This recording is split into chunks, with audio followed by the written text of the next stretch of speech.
te sientes el patito feo, sin serlo realmente, pero tú empiezas a sentirlo. Entonces cuando realmente empiezas a sentir el problema, ya te ha enganchado realmente. Fue en el colegio privado cuando se me acrecentó mucho más el nivel de exigencia. Todavía me sentía muy inferior a mis compañeras. Todo se agravó más y es allí cuando empecé a utilizar la comida a 100%. A los 11 años no tenía el propósito de adelgazar ni de nada de esto, no. Solo que me veía, no me gustaba físicamente, porque en el colegio pues el bullying no ayudaba. Y también, yo qué sé, los rasgos de ser diferente y tal y cual tampoco ayudaba. Yo pensaba al principio que era solo por el tema del cuerpo, por la obsesión que yo tenía para adelgazar, pero bueno, que lo que se ve es solo la punta del iceberg, digamos.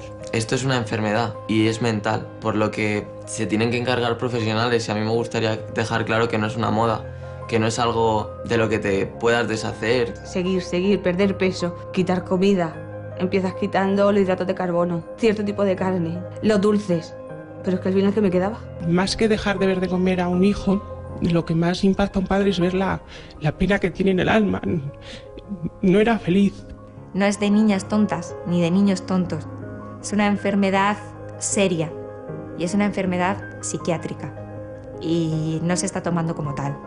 Se está tomando como, bueno, ya se le pasará, es la edad. No, no es la edad. Es la vida.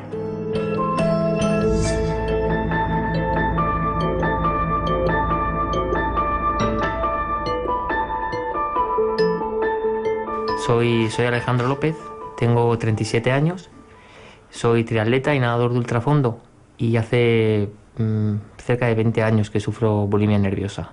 Tu vida entra en un bucle porque, claro, tú tienes muchísima ansiedad de comer, pero no te puedes permitir el comer. Entonces, conforme comes, bueno, te purgas y lo echas fuera, lo vomitas, pero claro, esa sensación de vacío te hace volver otra vez a comer.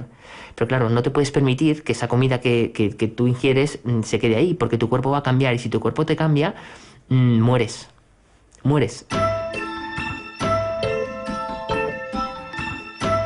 Yo pertenezco al club de natación RC7, que somos nadadores de aguas abiertas, y bueno, solemos entrenar tanto en piscina como en mar.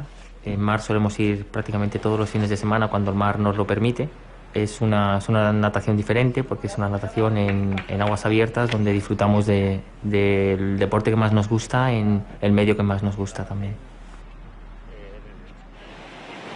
Cuando empiezas a destacar en el deporte, empiezas a ser una persona que es admirada por los demás, entonces ves que eso es como la gallina de los huevos de oro. Dices, bueno, si yo cambio físicamente, yo cambio mi dieta, yo cambio mi cuerpo, la gente le va a gustar y me va a aceptar sí o sí, porque yo no voy a necesitar hacer nada para que la gente me acepte y me quiera.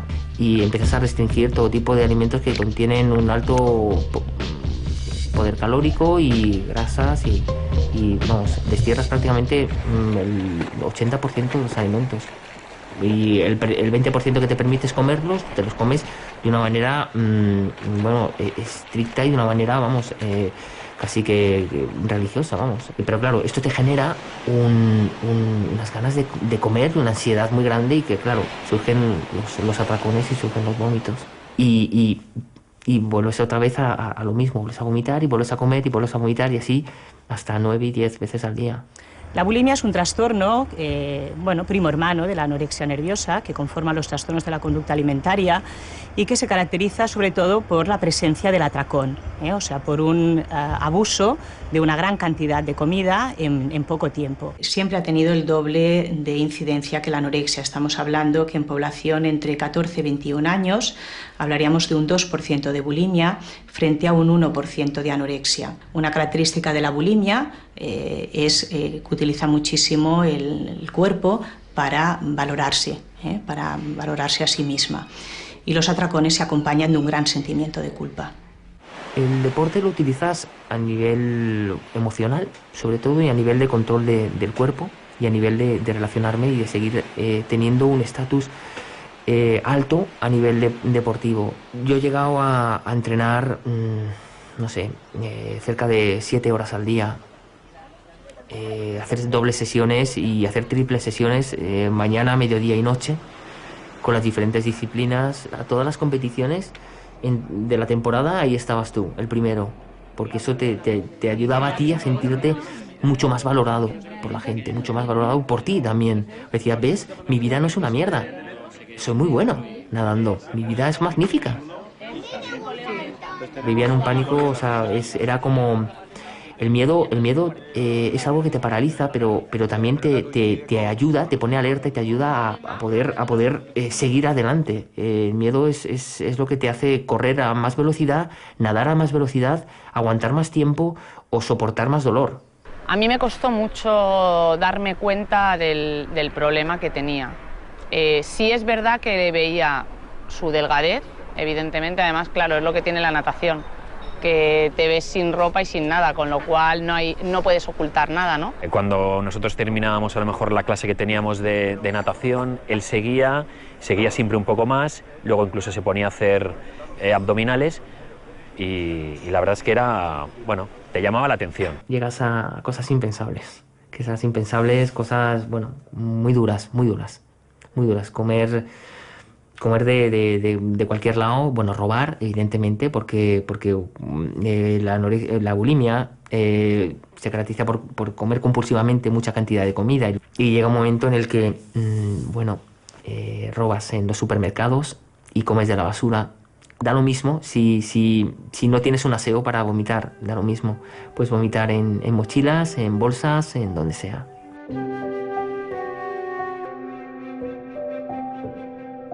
Todos estos excesos que haces de comer, de vomitar, compulsivamente y muchas veces al día, trae unas consecuencias físicas graves. Las que me han llegado ya es un deterioro muy fuerte de la dentadura, problemas en las articulaciones, en los huesos, en las uñas de los pies, en el pelo, caída de pelo. Tengo algunos problemas en la piel y tengo también problemas en el esófago. Tengo el esófago quemado. Tiras por ahí, pero llega un momento que no te sirve, ¿no? Porque la sociedad te exige otra cosa y tú no puedes ir a un trabajo y decirle, sí, pues mira, yo soy químico y tal, pero es que tengo unas abdominales fantásticas y además hago el 100 en 59 segundos. Vale, ¿y químico eres? Sí. Hay pacientes que llevan muchísimos años con este trastorno y que han aprendido a vivir con él, ¿no? Entonces, una vez son conscientes de su dificultad, son conscientes de su enfermedad, tienen que empezar a hacer cambios y tienen que empezar otra vez a vivir, pero sin esa enfermedad que muchas veces se ha entrelazado en su identidad. Y eso a las personas nos es muy terrorífico quedarnos sin identidad. Pues Alex empezó con el problema alrededor de los 15, cuando él tenía 15 años. Yo soy la hermana mayor, yo tenía 16 años y mi hermano pequeño tenía 11. El alcance para la familia de una enfermedad como esta yo creo que es devastador. O sea, deja unas secuelas a cada miembro de una manera u otra. Pasamos todos por anorexia, pasamos todos por una bulimia. En el caso de Alex fue complicada con bulimia y con hurto y con muchas otras cosas, violencia. He intentado salir de esto al menos 4 veces, pero bueno, he estado internado en unidades psiquiátricas en donde, te cuidan a nivel nutricional y a nivel corporal. Cuando llegas a una cierta peso que hay en tablas, pues piensan que estás curado o si no curado, por lo menos que no te pueden mantener ahí dentro, ¿no? Era un monstruo. Yo, por ejemplo, le tenía muchísimo miedo, porque claro, su comportamiento en casa era un comportamiento violento, estaba siempre enfadado consigo mismo, con mis padres, pegaba, rompía muebles cuando le daban los ataques de ansiedad. Entonces, los peores momentos eran casi todos. La forma de pedir ayuda en estos casos fue, en primera crisis, fue intentar suicidarme, que fue, sin duda una pedida de ayuda cuando, tendría, pues, cerca de 24 o 25 años a lo mejor. Yo ahora que soy madre lo entiendo, o sea, una madre como vive ese terror de que un hijo se te pueda suicidar. Mi madre vivía sumida en la enfermedad igual que él. Al final yo no sé quién estaba más enferma, si él o ella. Es como si hubieras entrado en un coma profundo cuando tienes 14, 15, 16 años y no te despiertas hasta que tienes 37. Pierdes amigos, pierdes trabajo, pierdes salud. Y a mí, desgraciadamente, me ha quitado a mis padres también. Porque no los he vivido como tenía que haberlos vivido. No he disfrutado de ellos. Y desgraciadamente se los han llevado. O sea, el cáncer se los ha llevado y no he podido disfrutarlos. Me llamo Natalia Simón, soy licenciada en química, tengo 42 años, soy la mayor de 4 hermanos, llevo casi 30 años enferma por anorexia nerviosa restrictiva. La comida es algo que tú puedes utilizar y puedes controlar. Entonces, claro, el ser consciente de eso, a veces es a la primera, ojalá sea la primera, y a veces, como en mi caso, pues ha sido después de 30 años. Es duro reconocerlo, porque cuando ves un poco tu pasado y dices cuánto tiempo he perdido, pues dices, ¿para qué, no? Cuando entré en el piso terapéutico tenía toda la vida desmontada. No tenía trabajo, no tenía amigos. Además, todavía continuaba teniendo un carácter arisco.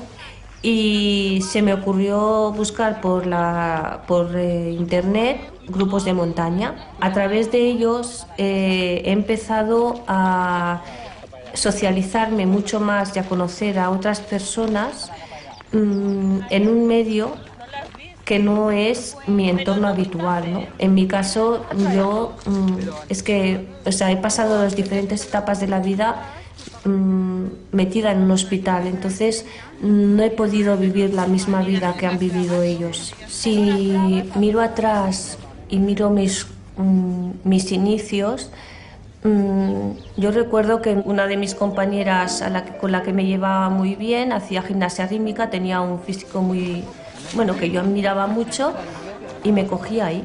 Y entonces es cuando relacioné comida, porque me veían que a veces comía y no me engordaba, y eso fue calando en mí, y ahí es donde desembocó todo. Realmente cuando la sociedad nos ve, únicamente ve un cuerpo y la comida, ¿no? Y realmente todas aquellas personas que piensan que ese es realmente el problema están totalmente equivocados. Eso es la consecuencia del problema, no es la causa del problema. Porque si no, esa persona dándole de comer ya estaría solucionado el problema, y el problema no se soluciona dándole de comer. La anorexia es un trastorno mental caracterizado por un miedo intenso a ganar peso, incluso a convertirse en obeso. Para ello, la paciente restringe alimentos, puede llegar al ayuno. El hecho de ir exigiéndote cada vez pesar menos, pues no porque quieras ser la persona más delgada, sino porque es igual que quieres sacar un 10 en un examen, te exiges cada vez más pesar menos. Eso es lo que te llena a ti como persona. Está claro que los humanos, todas las personas, ejercen un control más o menos sobre sus hábitos alimentarios, es decir, un control sobre su peso, de alguna forma. Y eso es una actividad sana. Lo que ocurre con estos pacientes es que esta actividad de control de peso se hace excesiva, se hace exagerada y se hace el centro de su vida. Lo que te decían, estos son tonterías, estos son caprichos, esto es porque vosotros no le dierais 2 bofetones bien dados o la pusierais firmes, la ponías firmes, pero el corazón te podía más que el...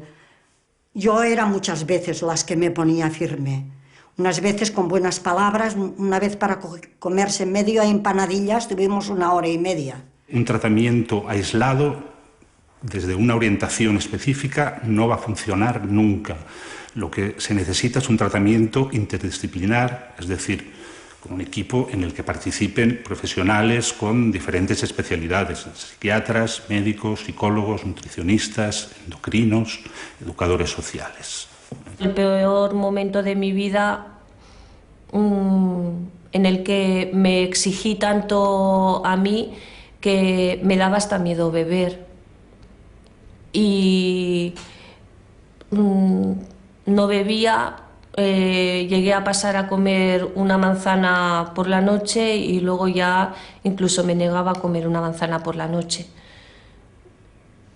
Y aún así me sentía insatisfecha, veía que me estaba muriendo y no era capaz de ponerme nada en la boca. Hubo que sacarla sedada en ambulancia y a los 2 días de estar allí me llama el médico y me dice que está en cuidados intensivos porque se le paraban los riñones. Y bueno, estando ya en urgencias hubo que ponerle 2 bolsas de sangre y el médico nos dijo media hora tarde y llegó allí in extremis. Y luego la tuvieron que tener en una habitación sola, atada, porque se sacaba las ondas. Aquello fue muy duro para ella y para nosotros. Es muy duro ver que te estás muriendo y que no puedes hacer nada ante ello. Nadie lo sabe más las personas que se han podido encontrar en la misma situación, ¿no? De ser consciente de que se te va la vida y que la solución está por comer algo, ¿no? Y por hacer caso a los que están a tu alrededor. Pero eso ni en los momentos más críticos eres capaz de verlo. El trastorno alimentario no es una enfermedad nutricional, no es un tema de moda, es un trastorno emocional, es un trastorno psiquiátrico, es un trastorno mental, clasificado como tal en el manual de los trastornos mentales, ¿no? Es una enfermedad grave, con un gran riesgo de cronificación. Cuando estás en un peso, ya no te digo normalizado, pero bueno, con lo que decimos nosotros un poco más de chicha, ¿no? Claro, ya te ves gorda. Había recuperado un peso bastante bueno, con 52 kilos, teniendo en cuenta que hace 1,73 m. Pero un buen día una amiga mía le dijo: ¡ay, Natalia, qué bien estás, qué guapa que te veo! Ya estuvo. A partir de aquí, que fue en primavera, vino otra vez la debacle. La anorexia y la bulimia tiene, sobre todo las de tipo crónico, tiene un efecto absolutamente devastador en las familias. Y son enfermedades que erosionan muchísimo. Muchas veces la familia ha perdido la esperanza, sobre todo la esperanza en los tratamientos, y muchas veces son incapaces de aceptar que aquella paciente va a tener una enfermedad crónica. Mi hermana como provocaba a mi padre todos los días, y claro, mi padre no entendía nada de todo esto, mis padres no lo entendían, nadie lo entendíamos, porque era una cosa que no se había escuchado aún cuando mi hermana empezó. Y entonces, pues, a mí lo que me dolía era cómo trataba a mis padres. Se resintió el padre, porque el padre tampoco lo entendía, cogió una depresión muy fuerte, tuvo que dejar su trabajo. Han estado sufriendo siempre y ahora aún siguen sufriendo. Y yo soy consciente de que si mi hermana no hubiera tenido nunca esto, mis padres ahora se les vería mucho más jóvenes, tendrían mucha más vitalidad y pues hubieran podido disfrutar un poco más de su vida, que yo sé que no la han disfrutado. Y ella pareciera, pobrecita, como es la que está enferma con la anorexia, pues claro, es la víctima. Y la víctima éramos los demás. Esto solo lo sabe la familia que lo pasa, lo duro que es. Porque es una enfermedad que se la promociona ella misma. Y que si ella no tiene ayuda, no logra superarla. Porque es su mente. Lleva al enemigo dentro y encima, las 24 horas del día. El gasto, yo calculo que más o menos, desde el inicio hasta ahora llevaremos entre 25 y 26 millones de las antiguas pesetas. Es que los tratamientos privados son caros.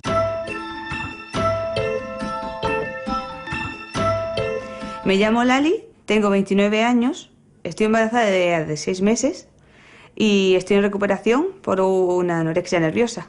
Cuando me enteré de que estaba embarazada, quizá mi primer pensamiento fue: voy a coger peso. Los miedos intento llevarlos fuera. Intento que se vayan de mi mente, porque si no volvería a recaer. Yo creo que esto me va a ayudar muchísimo, porque ahora voy a pensar mucho menos en el tema de la comida para dedicarme al bebé. Y es algo más bonito pensar en mi hija que pensar en la comida, en una dieta, en unas cosas que no. Siempre pienso en lo bueno. Porque desde el minuto que yo sé que estoy embarazada, es mi responsabilidad, cuidar del bebé, de que se desarrolle bien dentro y fuera, de enseñarle a comer cuando salga. Eso lo va a necesitar y va a necesitar alimentarse bien. Es un trozo de mí y de mi recuperación, que yo hace 4 años, si me dices, vas a tener una niña, te digo que es mentira. Porque digo, es que si no sé ni cuidarme, ¿cómo voy a cuidar de otra persona? Y encima que ella lo necesita todo. Yo soy auxiliar de enfermería. Ahora mismo estoy de baja por el embarazo. Es una ironía a lo que yo me dedico. Porque yo tengo que cuidar a los demás. Tengo que darles de comer. Y muchas veces, cuando yo me ponía a darle de comer a una persona, ya fuese una persona, un anciano, un niño, yo decía, ¿cómo le estoy contando esto a esta persona si yo no me lo creo? Si yo no como. Para llegar a estar como estuve y perder ese peso, las barbaridades que llegué a hacer eran increíbles. Empiezas, sí, quitándote comida, empiezas quitando un poquito, pero es que también son laxantes. Llegué a contar 10 laxantes diarios, muchísima agua, aprendí a vomitar. Para irme a trabajar yo me podía levantar y tomar 2 paracetamol con una Coca-Cola. Y decía, así aguanto. Yo, para ver que estaba mal y iniciar el proceso de recuperación, tuve que volver a ir a casa de mis padres, volver a vivir con ellos. Gracias a los psicólogos que me trataban, la enfermera, que llevaban años, y que yo decía, vale, si quiero cumplir mi sueño, quiero volver a poner a estudiar, quiero irme a Madrid a vivir, que ese era mi sueño de siempre, digo, así no me voy a poder ir. Es que así no me veo capaz. Y ahí es cuando dije, ya. Un cambio muy grande es el cocinar. El manipular alimentos. Es que eso antes era impensable. Pues hacer 5 o 6 años sin cocinar. Y ahora disfruto. No es que me guste mucho la cocina, pero sí disfruto el tema de me apetece esto y me lo voy a hacer yo. En mi relación de pareja, en realidad, la anorexia nerviosa no ha afectado mucho, pero no ha afectado porque no dejo yo tampoco que afecte. Y sí, él lo respeta mucho y eso es muy importante. Que respete que yo tengo que comer 5 veces al día, que yo tengo mi forma de comer. Y es muy importante. No quiero que afecte esto nunca. Yo pienso que se puede fastidiar toda la relación por culpa de este trastorno. A ver, muy fuerte mentalmente. Bueno, con el embarazo la poca medicación que tomaba se la han retirado y duerme casi mejor que yo, así que está muy relajada. Yo la veo muy bien. No, yo creo que no he pensado tirar nunca por la borda todo el esfuerzo que hice, ya por mí misma, porque me he visto muy mal y eso que me dicen muchas veces, olvida, pero es que no quiero olvidar. Yo pienso que si olvido es cuando podrías volver a recaer, porque ya me explicaron que esta enfermedad se duerme, no desaparece.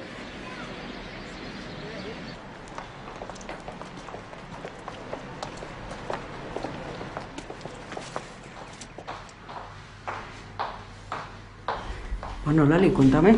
Pues nada, estoy un poco desolada por el tema de que he estado en la ginecóloga y en la matrona y me han dicho que he cogido una barbaridad de kilos. Me he pasado mucho tiempo llorando.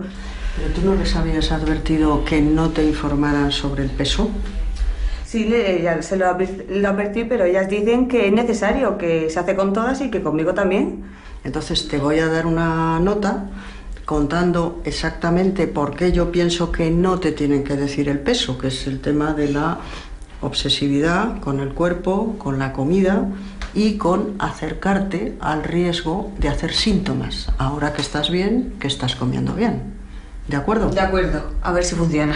Este tipo de seguimientos son necesarios porque en el mundo occidental el 1% de los embarazos cursan con trastorno de alimentación. Y en general hay que diagnosticar el trastorno con mucho cuidado porque quizá más tengan que ser tratadas como embarazos de riesgo.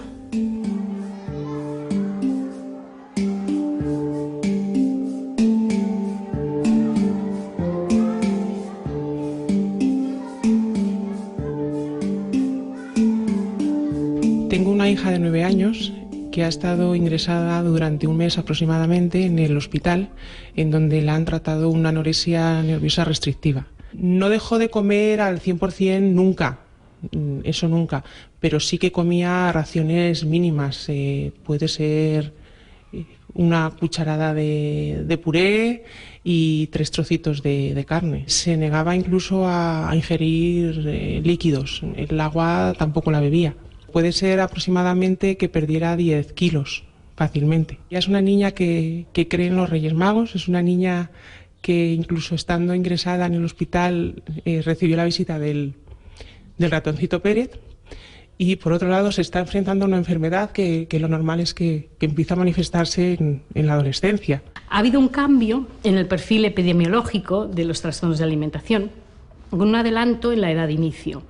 Esto ha significado a nivel terapéutico y de tratamiento que venimos recibiendo cada vez con más frecuencia casos en niñas más jóvenes, niñas incluso en edad escolar. Estamos hablando de anorexias que aparecen a la edad de 9, 10, 11 años. La tasa de ingresos en menores de 12 años se ha triplicado en los últimos 5 años. Esta historia empezó en nuestro caso en verano. Yo empecé a detectar ya comportamientos, como por ejemplo es una niña que le encanta ir a la piscina, pero era salir del agua e inmediatamente tenía que cubrirse con la toalla e inmediatamente teníamos que ir al vestuario a vestirnos. A medida que iba dejando de comer determinadas cosas,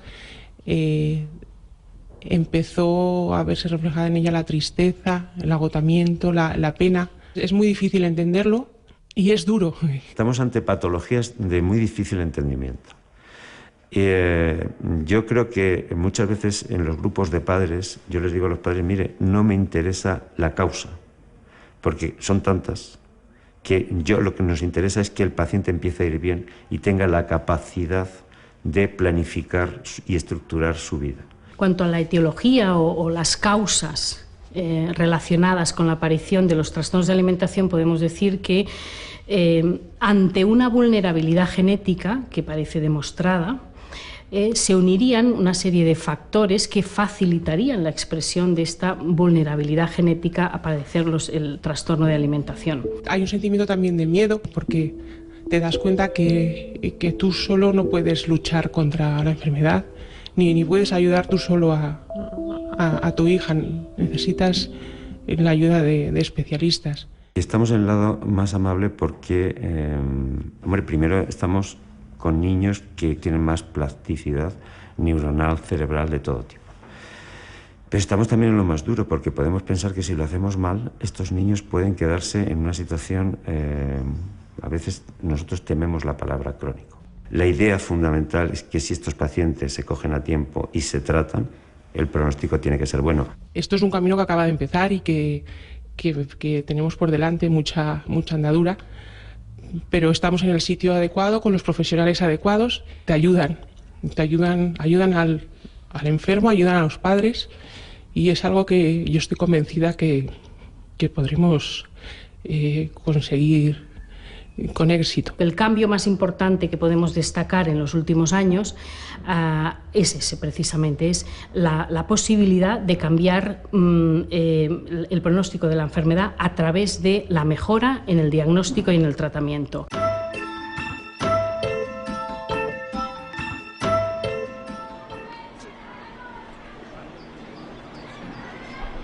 Yo salgo 3 veces por semana del colegio para ir al centro. Mi madre me lleva en coche hasta allí. Y allí ya como. Sí. Hospital de día. Molt bé.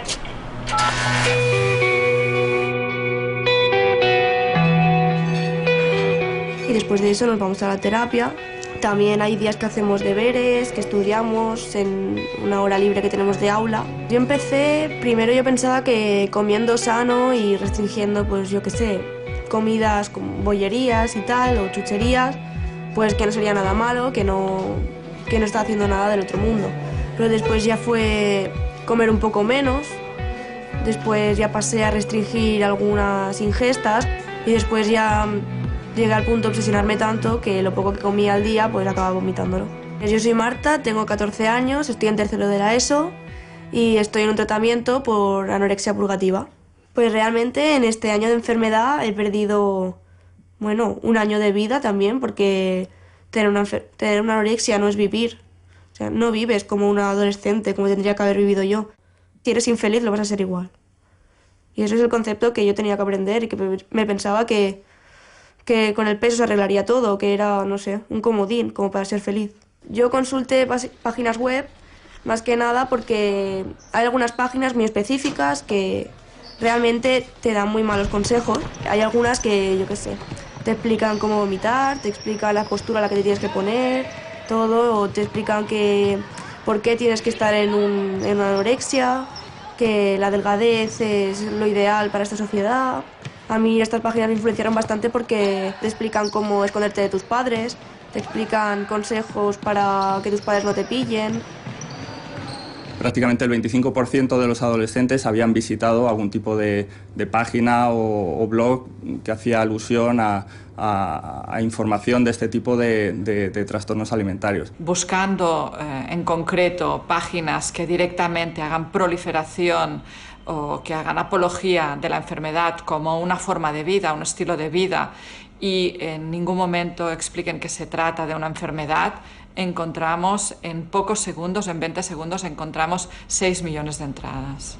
El problema que tenemos a la hora de actuar es que al existir un vacío legal en el cual todas estas páginas que hacen apología tanto de la anorexia como la bulimia no está recogido en ningún texto legal, nuestra capacidad de intervenir y actuar es escasa o nula. Necesitamos que en algún texto venga recogido que estas conductas son perseguibles. Yo pedí ayuda a mis padres cuando la situación vi que se me escapaba de las manos, cuando fui consciente de que lo que estaba haciendo no era lo que haría una persona normal para bajar de peso. Nosotros notábamos que el carácter estaba cambiando. Ella era más reservada, la veíamos más triste, pero bueno, le vas echando culpa a la adolescencia, a que van cambiando el carácter por la adolescencia, ¿no? No detectamos ningún síntoma. No conocíamos la enfermedad y sí veíamos que hacía mucho deporte, excesivo de deporte, que se preocupaba mucho por las notas, que era muy perfeccionista, pero ni llegamos a pensar en que estaba enferma, ¿no? Que tenía anorexia. Ella al principio, yo le preguntaba, ella decía que vomitaba, que ella comía y que se iba al baño y vomitaba. Y yo le decía, ¿pero cuándo? Porque yo no había notado nada, ¿no? Cuando te ocurre, es lo primero que te viene a la cabeza, ¿no? En qué hemos fallado. Nos ha servido el centro de que los viernes hacéis terapias de padres y allí te explican qué es la anorexia, qué es la bulimia, cómo se produce y te quiten la idea de la cabeza.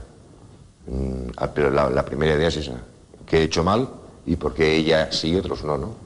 Yo estuve ingresada desde septiembre, creo, hasta enero.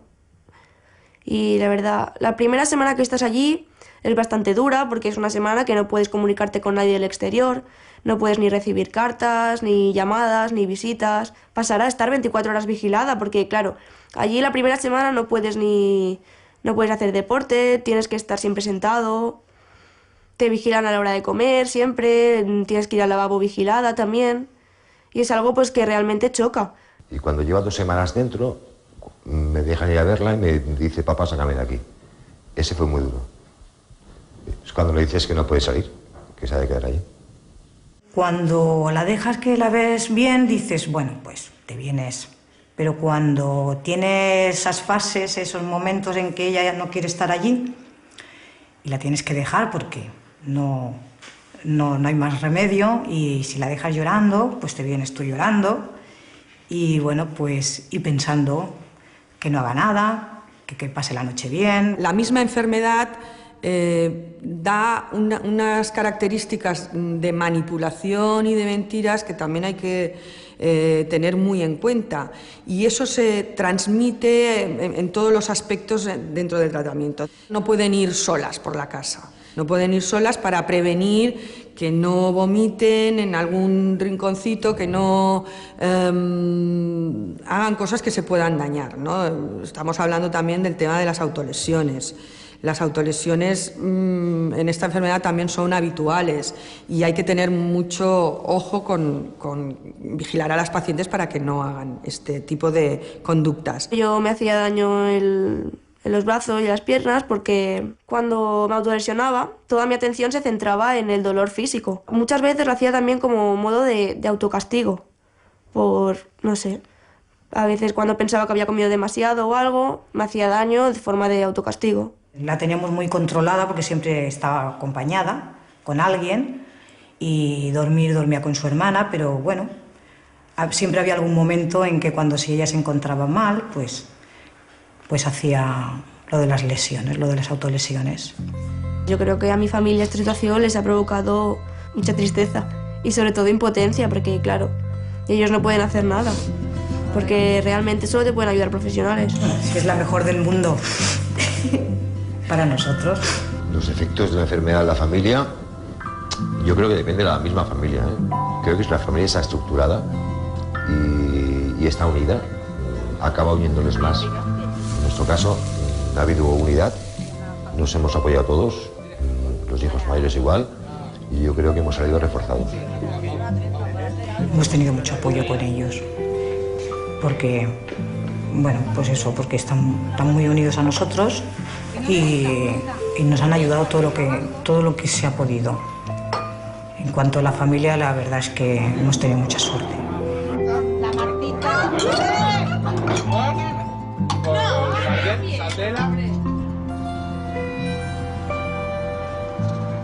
Se podría decir que en esto siempre hay dos vías, que son la de la restricción de comida y sobre todo en mi caso la de quemar sobradamente esa cantidad de comida con deporte compulsivo a todas horas. Estoy hablando de deporte compulsivo como que no podía estar sentado, como hace una persona normal.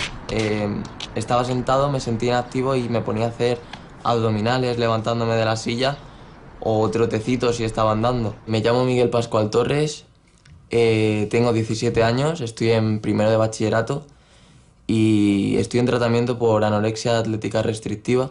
Yo había estado delgado y la gente me decía que tenía abdominales, pero me obsesionaba, me obsesioné y quería más y más y más y realmente no existe un objetivo. Simplemente lo que hacía era por miedo a perderlo. Mi vida se basaba en contar cada caloría que ingería y quemarlas con deporte, con deporte compulsivo a todas horas. Es mucho más frecuente en mujeres que en varones. Las proporciones aproximadamente estarían 9 mujeres frente a un hombre. En términos generales, podríamos decir que en la edad adolescente estarían afectados de un trastorno de alimentación, específicamente de anorexia nerviosa o síndromes clínicos cuasi completos, 1 de cada 200 adolescentes.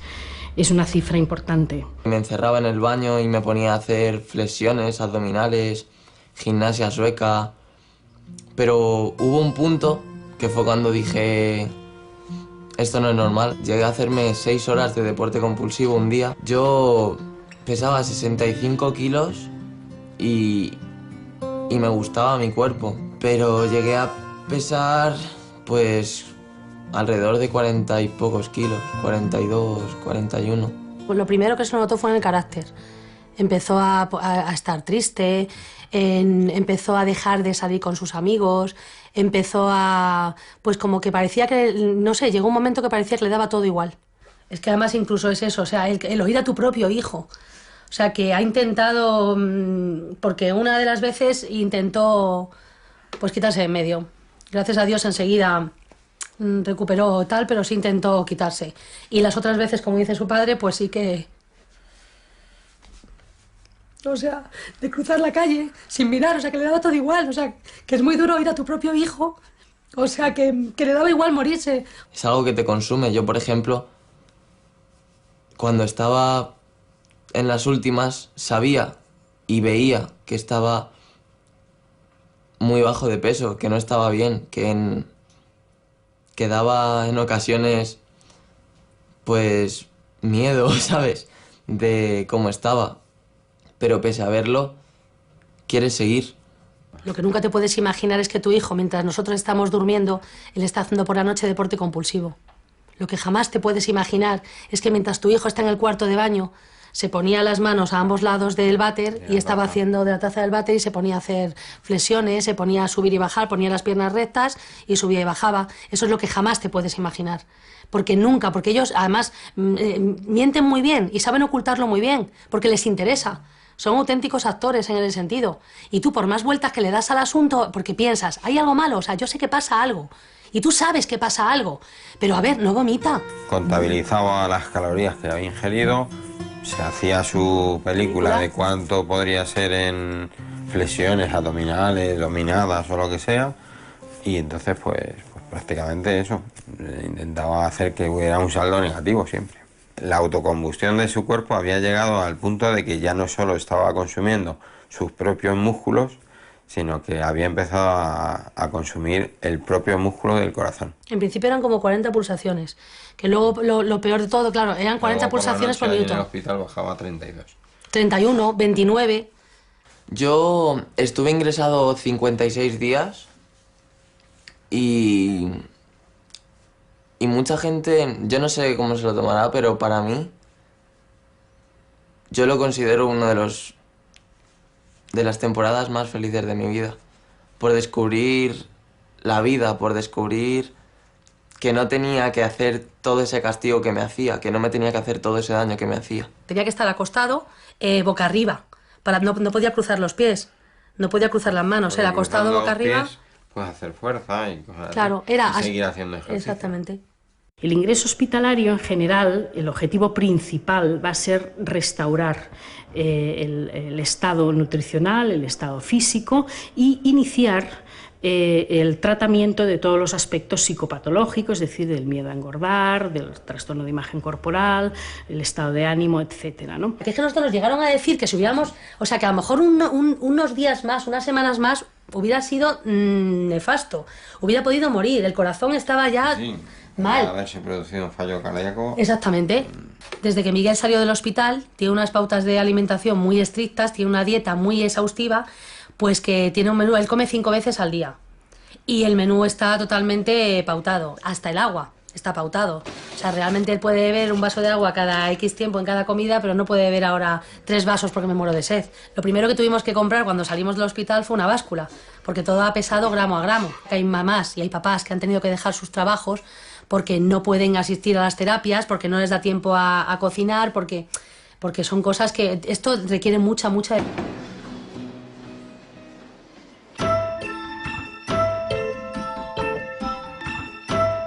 Me llamo María, tengo 30 años, llevo ingresada en este centro 2 meses a causa de una anorexia restrictiva desde hace 19 años. Yo he ingresado aquí voluntariamente. Pero he ingresado, también lo digo, soy consciente porque sabía que me moría. Con una lesión bastante grave de corazón y una lesión que tengo bastante grave en la vejiga, un síndrome de Hitman, que no volveré a recuperar la vejiga ni podré volver a orinar por mí misma nunca más. Es muy duro, me ha costado mucho asimilarlo porque no es fácil el tener que autosondarme yo a mí misma 5 veces diarias. En trastornos de conducta alimentaria el porcentaje de mortalidad está en torno al 8-10% en general. Sí que es cierto que hay más mortalidad asociada en anorexia que en bulimia, porque en anorexia, claro, no hablamos solamente de suicidio, hablamos también de complicaciones médicas asociadas a la enfermedad. Solo conozco la vida con la anorexia, no conozco la vida sin la anorexia. No la conozco. Sí considero que esta vez voy a salir porque las otras veces no es que no haya querido salir, es que nunca lo he intentado. Nunca he querido curarme. Esa es la auténtica realidad. Los tratamientos para este tipo de trastornos son largos porque la frecuencia de recaídas es muy importante.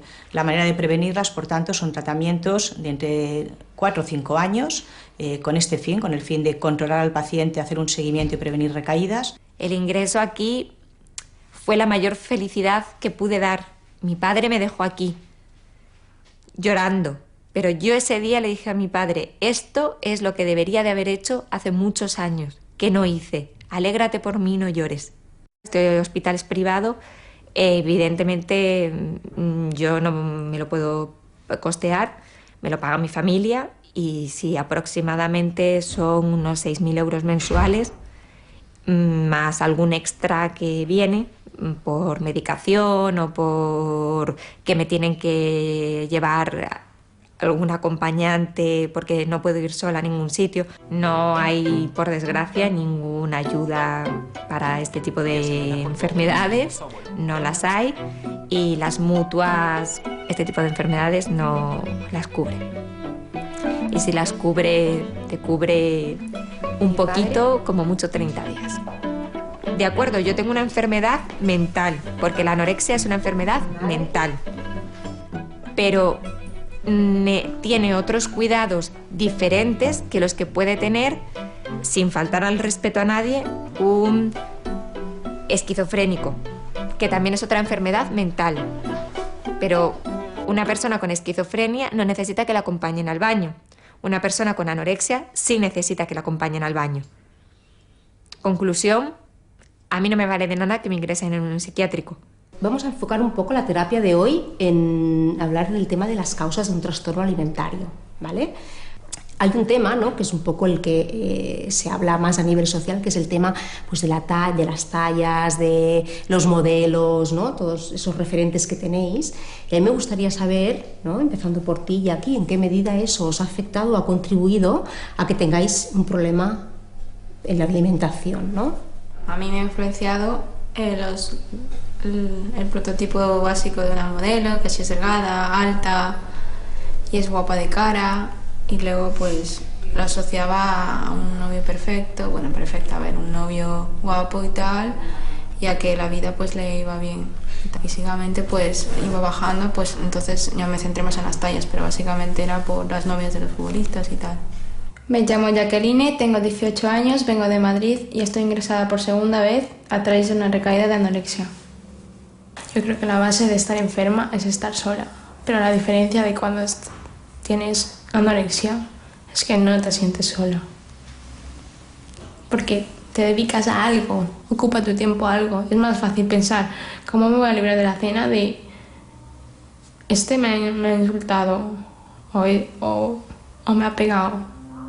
Una recaída se llega sin darte cuenta del todo. Empieza por pequeñas cosas. Me empiezo pensamientos de esto puede engordar de nuevo, esto me da miedo, esto me cuesta, me pongo muy nerviosa, me veo mal, mira cómo estoy, Dios, la gente que va a pensar. Y luego ya empiezas la comida, no quiero comer o no quiero comer porque estoy llena, estoy cansada, me voy a dormir. Y luego ya la recaída, pues en la recaída ya hay hasta una manzana, todo lo que sea, ya dices, no puedo. Llega a tal punto que no puedes ni beber agua. No hace falta suicidarme, ¿sabes? O sea, dejas de comer y ya. Si atendemos solamente a intentos autolíticos, el porcentaje es altísimo.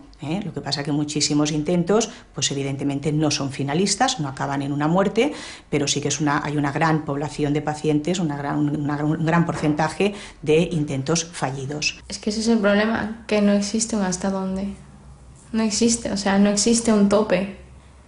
Bajas un poco, llega la parte en la que te ves fantástica y tu vida es perfecta. Perfecta como una famosa, perfecta como la de los libros, perfecta como tú quieras llamarla. Llega tu vida perfecta. ¿Qué pasa? Que te entra el miedo. Vale, si paro, ¿qué pasa? El principal factor de riesgo para los trastornos de alimentación es la dieta, el hacer dieta. Pero a la vez es un factor de riesgo muy poco específico. Eso significa que muchas de las personas que van a comenzar una dieta la mayoría, la gran mayoría, no van a hacer nunca un trastorno de alimentación, pero sin embargo lo que sí está claro es que todos los que tienen diagnosticado un trastorno de alimentación comenzaron con esta conducta de dieta restrictiva. Es un momento en el que te enfrentas a tu peor enemigo,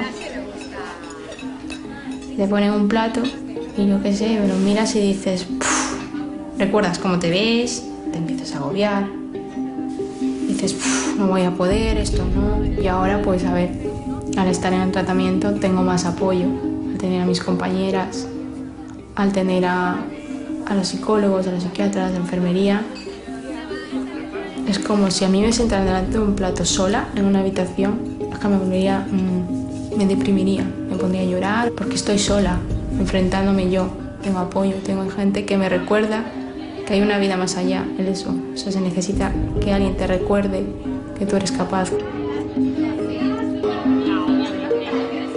La economía influye mucho en una recuperación. El tratamiento en sí a mi familia le cuesta 500 euros con la ayuda del seguro escolar. Sin el seguro escolar, pues más de 1.000 euros. El problema es que el seguro escolar son 2 años. Ya solo me quedan 4 meses. Y básicamente sin seguro escolar, este tratamiento no lo pueden permitir mis padres. No necesitar, tener que adelgazar, tener que restringir ese día, tener que necesitar esa droga de alivio, si no la necesito, la anorexia, ya está, o sea, ya. Para mí eso es curarme, mirando más allá de un espejo o más allá de una talla o más allá de lo que sea. Ver que merece la pena vivir.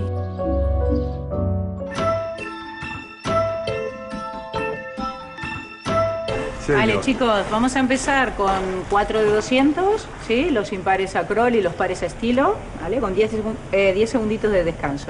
La recaída no la barajo. Puede llegar, pero no la barajo, porque si la barajo la doy como opción. Puede llegar un tropezón, pero no es más fuerte el que no se tropieza, sino que más veces se levanta. La última vez que vomité hace ya más de 6 meses. Porque desde que ingresé, esta última vez, vi la poca utilidad que tenía ya los atracones y los vómitos. Descubrí que la vida se puede afrontar sin necesidad de eso. Yo pienso muchas veces que este cuerpo es el que viene asociado a esta cabeza. La cabeza me gusta, mi cabeza me gusta. Si intento cambiar el cuerpo, cambiaré la cabeza. La cabeza cambiada no me gusta. Es espectacular como está, o sea, dio resultado el que se internase, se saliera desde él para decir, bueno, yo tengo un problema y voy a por él. Y es lo que ha hecho ahora. Es volver a empezar, volver a conocernos. Yo, mi hermano, no sé ni cuál es su color favorito, ni qué le gusta, ni nada. Yo no sé quién es Alex. Entonces ahora es como empezar una relación. Pero claro, no es empezar una relación en un libro vacío, es empezar una... Normal y digna. Y ahora puedo decir que no tengo la felicidad plena, pero que soy feliz, Y no porque mi vida sea todo maravilloso, pero al menos vivo. Y eso para mí ya es importante.